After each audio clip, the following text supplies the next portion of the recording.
Madame, Monsieur, bonsoir. Merci d'avoir choisi le journal de Tête Inu Télévision. Voici les principaux titres de cette édition. Un père qui soignait son fils lourdement handicapé avec du cannabis a été relaxé par la justice ce matin. Fait rare, le procureur avait pour sa part requis à l'audience une dispense de peine. Dernière ligne droite et derniers ajustements pour les candidates à Miss Dragon avant le grand soir prévu demain dans les jardins de Pape Été. ZDA a mis en place des équipes techniques ce matin au Etineo pour la 5e édition de la Vodafone Channel Race, une course de V6 qui accueillera cette année plus d'une 60aine d'équipages, toutes catégories confondues.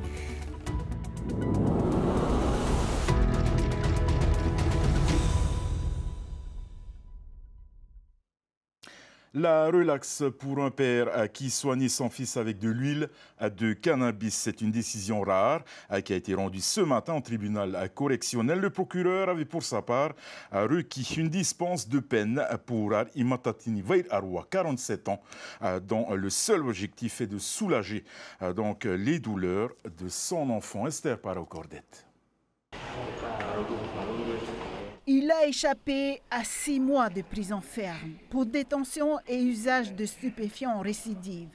Ari Matatini Veir Arwa et son fils junior sortent victorieux d'un procès poignant. Le fils est lourdement handicapé. Le père le soulageait à l'huile de cannabis. À la barre, son cri du cœur a ému le tribunal correctionnel. Le juge unique l'a relaxé. Comme tout parent, c'est soulagé parce que c'est carrément un moment de stress. Je me préparais aussi à aller en bas, on va dire. Mais voilà, parce que pour moi, je suis prêt à tout pour mon fils. C'est mon raout, on va dire.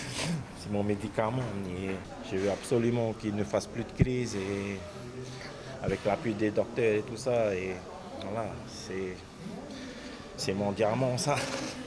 Depuis ces 9 mois, Ari Matatini Junior est autiste et épileptique à cause des effets indésirables d'un vaccin infantile. Il a aujourd'hui 13 ans et a souffert de crises à répétition, jusqu'à 20 fois par jour. Sa vie change le jour où ses parents cultivent du cannabis pour en extraire de l'huile. Une goutte sous la langue et des massages quotidiens stoppent les crises d'épilepsie, raconte à la barre Ari Matatini. Mais tout s'arrête en mai 2022. Les gendarmes débarquent à son domicile et arrachent son diplôme de PACA. Le combat de ce père de famille et de son avocat ne s'arrêtera que lorsque la loi sur l'usage thérapeutique du cannabis sera adoptée.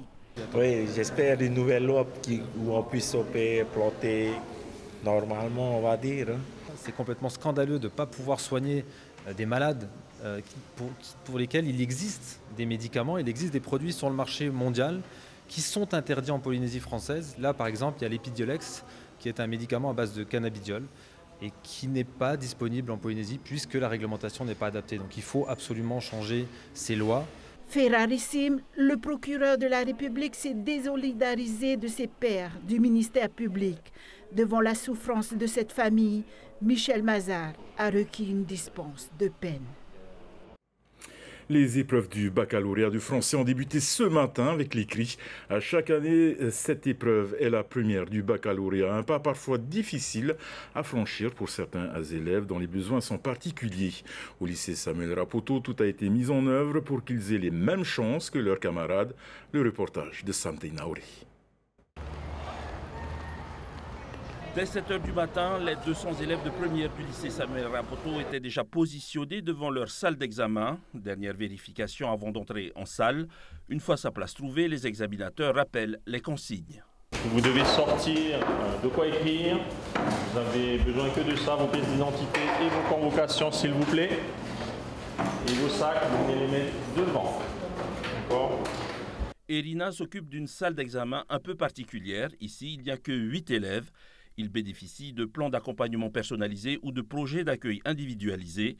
Ils auront droit à un petit avantage. Ils ont les mêmes consignes, sauf qu'ils ont plus de temps.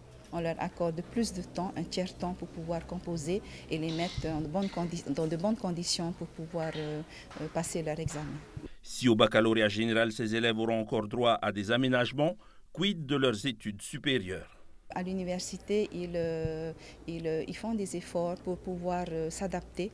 Mais ce n'est pas toujours évident parce que ce sont des élèves qui ont besoin plus d'attention, plus de matériel également, qui doivent être dans de bonnes conditions pour pouvoir composer. Mais il serait bien effectivement dans les universités qu'on leur donne cette occasion de pouvoir poursuivre les études pour préparer leur avenir. Pour le moment, ces élèves ont en ligne de mire les oraux du bac de français qui se tiendront du 1er au 5 juillet. Et nous ouvrons à présent notre page consacrée aux élections législatives.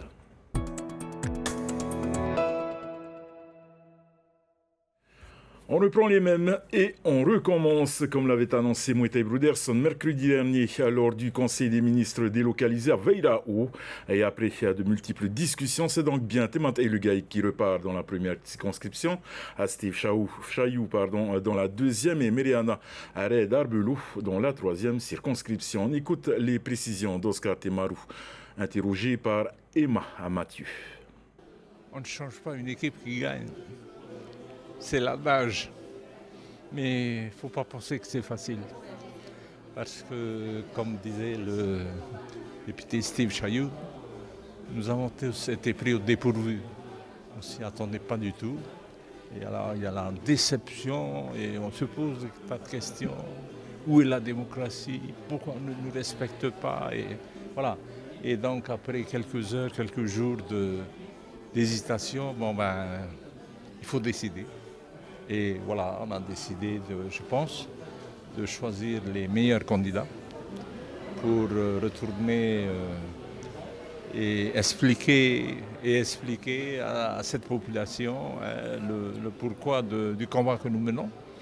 Il y a des grandes lignes qu'il faut, je pense, à chaque fois, rappeler à la France sa responsabilité.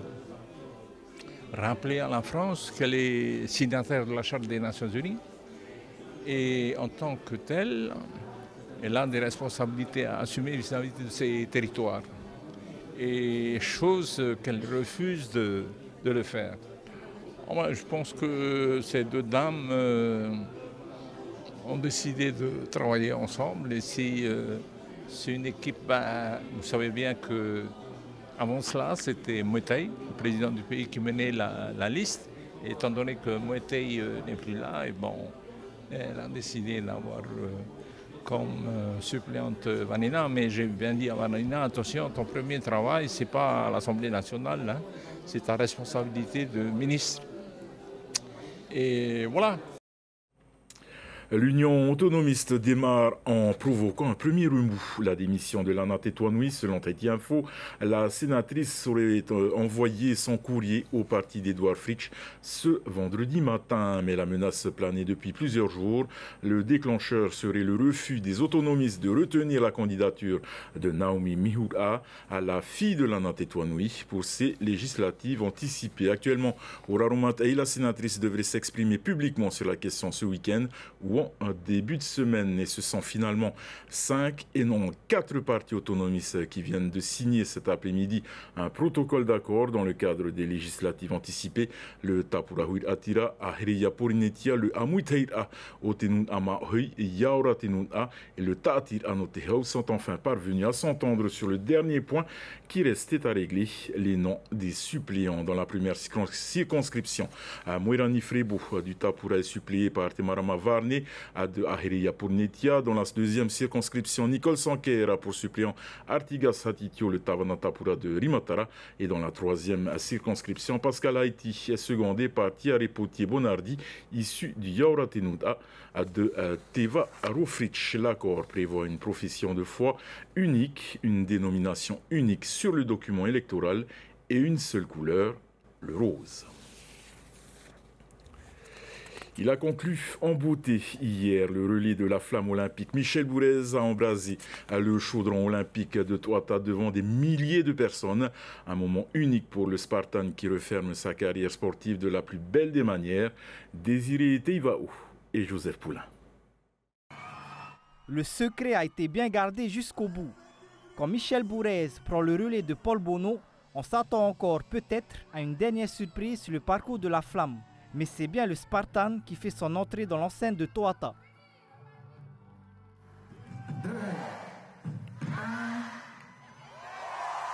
Un moment que le surfeur de Paea a savouré. Je suis content qu'il n'y ait pas trop de lumière, comme ça je ne voyais pas trop de monde. Mais c'était bien, c'est la première fois et j'espère que ça ne sera pas la dernière.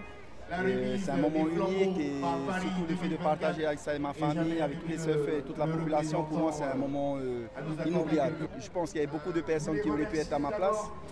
C'est juste parce que je suis dans le surf que voilà, on m'a mis. Mais au niveau sport global, il y en a beaucoup qui auraient pris ma place. La nouvelle génération, incarnée par Wahine Fero et Kauli Vast, avait lancé dès le début de la journée ce relais à Te Ahupu'o. Et comme un symbole, celui qui a inspiré cette génération tire le rideau sur cet événement historique. Moi, avec ma carrière, c'est la boucle qui est terminée, quoi, qui est bouclée. Quoi, hein. Donc pour moi, c'est un moment pour dire au revoir dans le monde du surf professionnel. Mais voilà, il y a toujours une page qui s'ouvre après. Une fin de carrière en apothéose pour Michel Bourez, fêtée comme il se doit. Dernier jour avant le grand départ de la Vodafone Channel Race, les équipes se sont donné rendez-vous aujourd'hui à Etinihaou pour effectuer la pesée d'EVA et peaufiner les derniers préparatifs. Comme l'an dernier, beaucoup d'étrangers ont fait le déplacement. Avec plus de 60 équipages engagés, les hommes devront parcourir 60 km de distance entre Tahiti et Moorea. Au stand des officiels, on contrôle les embarcations. Poids minimum autorisé, 150 kg pour participer à la course. Une formalité validée pour l'équipe de Rurutuhoe, conduite par Moana Meiro avec un effectif complètement remanié. On a des nouveaux, on a des anciens. Il n'y a que des jeunes, de 18 à 20 ans. L'objectif, c'est d'arriver parmi devant. Toujours le même objectif, d'avoir encore un meilleur classement de l'année dernière. Une délégation hawaïenne a également fait le déplacement en nombre, 5 équipages en tout, un chez les garçons, 2 chez les filles et 2 chez les dames. Pour la course demain, notre femme, je pense qu'ils ont vraiment une bonne chance à gagner.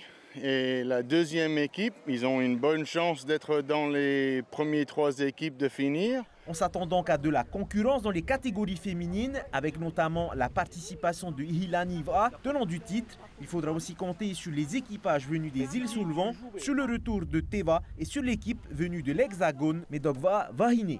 C'est les filles avec qui je rame depuis quasiment 7 ans en France. Donc, l'équipe existe depuis déjà 7 ans en France. Il y a des filles qui nous ont rejoints il n'y a pas longtemps. Et là, l'idée, c'était qu'il n'y ait pas de remplaçante et c'était que tout le monde rame. Donc, c'est pour ça qu'on arrive avec 2 équipages cette année. On a gagné la Vendeva avec les billets. Donc, on a dit on rajoute 3 billets et on fait venir 2 équipes. Donc, nous voilà à 2. Dès demain à partir de 8h45, vous pourrez vivre cette 5e édition de la Vodafone Channel Race en direct télé et Facebook Live sur Tahiti Nui Télévision. Qui deviendra Miss Dragon 2024? Pour le savoir, il vous faudra encore patienter quelques heures. Cette élection de beauté se déroulera demain dans les jardins de la mairie de Papeete. Nos journalistes Nicolas Pérez et Loïse Girard sont allés observer les derniers préparatifs. À 24 heures du couronnement de la 52e Miss Dragon, le comité est en effervescence depuis plusieurs jours. L'installation des structures métalliques de plusieurs tonnes et des écrans géants repose sur une équipe bien rodée. Les différents prestataires que nous avons choisis ont commencé leurs installations depuis une semaine.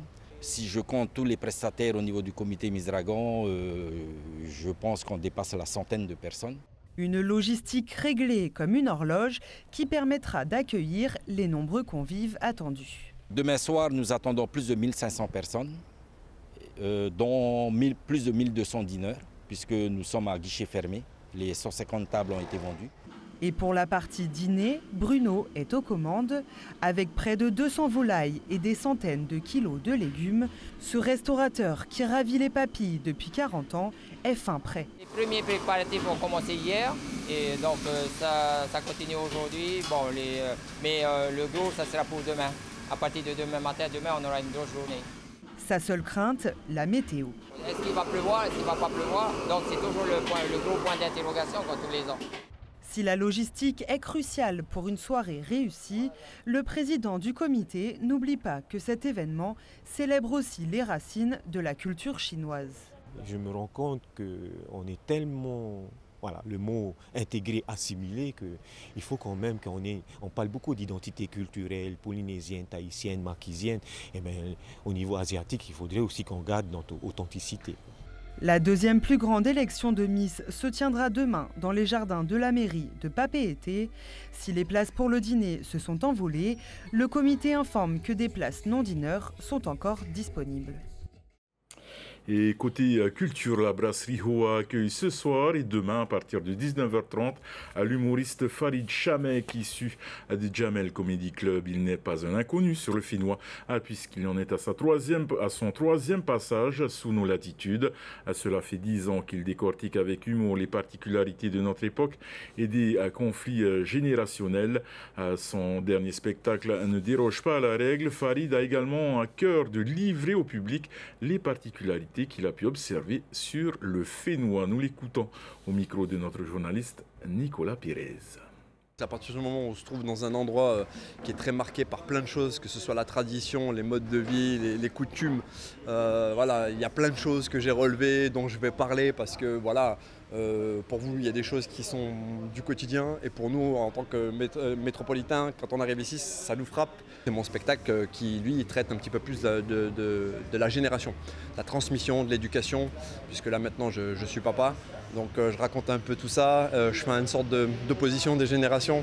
Et voilà, donc j'avais envie de parler de ça et j'avais envie surtout que les gens soient marqués par ce que je raconte sans avoir l'air réactionnaire ou donneur de leçons, mais voilà, qu'on sort de mon spectacle en se posant des questions, en se disant voilà. C'est aussi un message pour dire aux jeunes que moi je viens d'un endroit où c'était pas gagné et que finalement avec du travail et de l'ambition, de la persistance, vraiment on peut arriver à faire ce qu'on a envie. Les castings pour la 13e saison de The Voice et de The Voice Kids ont démarré hier soir au Fénois. 6 soirées d'audition sont prévues. La première présélective s'est tenue il y a quelques jours dans un établissement de la ville spécialisé dans le karaoké. 14 participants ont tenté de décrocher leur place pour la grande finale sélective prévue à la Maison de la Culture le 20 août prochain. Andy Ebb a assisté à leur performance. À vos micros, la caméra tourne, l'enregistrement est lancé. Les personnes inscrites au casting doivent chanter une chanson en français et une seconde dans la langue de leur choix. Plusieurs passages sont possibles. Chacune des deux chansons doit durer 2 minutes 30. Je suis fière de moi et c'est l'important. Et ma maman aussi elle est fière, donc ça aussi c'est cool. Si je réussis ça, prochaine étape, ça va être encore un autre casting, je crois. Puis le concert pour les finales du Grand Théâtre.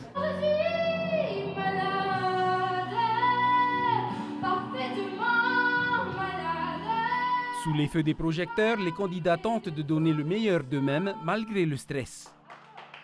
Alors, t'as eu la gorge sèche? Un peu, oui. C'est dû à quoi? Au stress. Paitia a choisi d'interpréter My Sweet Lady de William Baldé, puis Eru Au, une chanson d'Angelo en tahitien. Une expérience encore plus. D'essayer de faire connaître ma voix partout aussi en Polynésie et d'essayer de montrer encore aux jeunes ici en Polynésie qu'on peut se faire découvrir par les chansons et par la musique. Tu comptes aller jusqu'à The Voice? On croise les doigts, on essaie.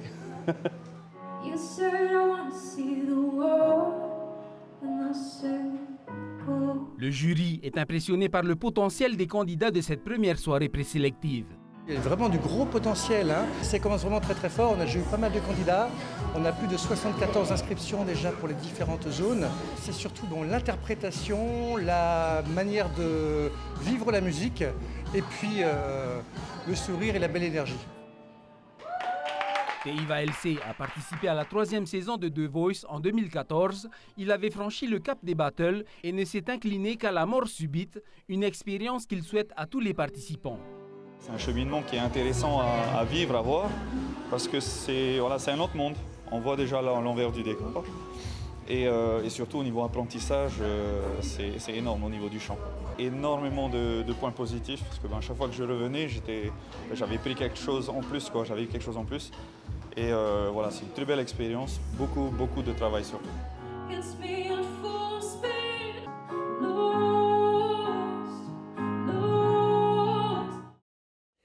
arrivons au terme de notre édition. Voilà ce que vous ne devez pas manquer ce soir sur TET1 Télévision. Vendredi, tout est permis, suivi de la cérémonie d'ouverture de l'Euro 2024 en Allemagne. Au nom de toute l'équipe qui a préparé ce journal, merci de nous faire confiance. Excellente soirée sur TET1 Télévision et à demain.